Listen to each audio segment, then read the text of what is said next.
মথাবাড়িতে অশান্তিতে গ্রেফতার মিম নেতা জুডিশিয়াল অফিসারদের ঘেরাওয়ে উস্কানির অভিযোগ, পালানোর পথে বাগডোগরা বিমানবন্দরে ধৃত মোফাক্কেরুল ইসলাম, পাকড়াও এক সহযোগীও এখনো পর্যন্ত গ্রেফতার, মোট ৩৫।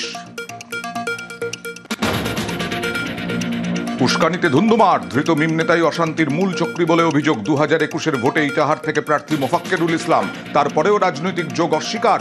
১৪ দিনের পুলিশ হেফাজতের নির্দেশ মালদা জেলা আদালতের।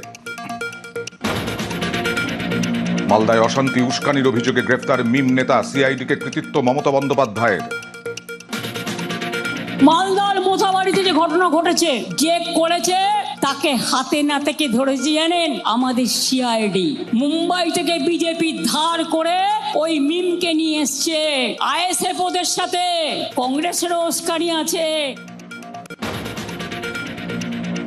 এসআইআর বিচারাধীনের বিচার চলাকালীন বিডিও অফিসের বাইরে বিক্ষোভ। মোফাক্কেরুলের উস্কানিতেই ৭ বিচারককে ঘেরাওয়ের অভিযোগ সেই কালিয়াচক ২ নম্বর বিডিও অফিসে। নিউজ ১৮ বাংলার প্রতিনিধি। মথাবাড়িতে অশান্তির তদন্তে এনআইএ, ডিআইজির নেতৃত্বে মালদায় কেন্দ্রীয় এজেন্সি। প্রথমে ঘটনাস্থল, পরে কালিয়াচক এবং মথাবাড়ি থানায় গিয়ে তদন্ত। কালিয়াচক ২ বিডিও অফিসেও তথ্য তালাশ। কলকাতায় তদন্তকারী দলের সঙ্গে বৈঠক এনআইএর আইজির।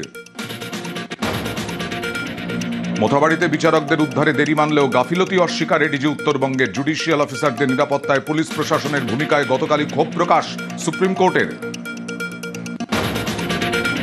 ২৬-এর ভোট প্রচারে প্রথম মিছিল তৃণমূল নেত্রীর। আগামীকাল মালদায় পদযাত্রা, ৩ জনসভার পর ইংরেজবাজারে মিছিল মমতা বন্দ্যোপাধ্যায়ের।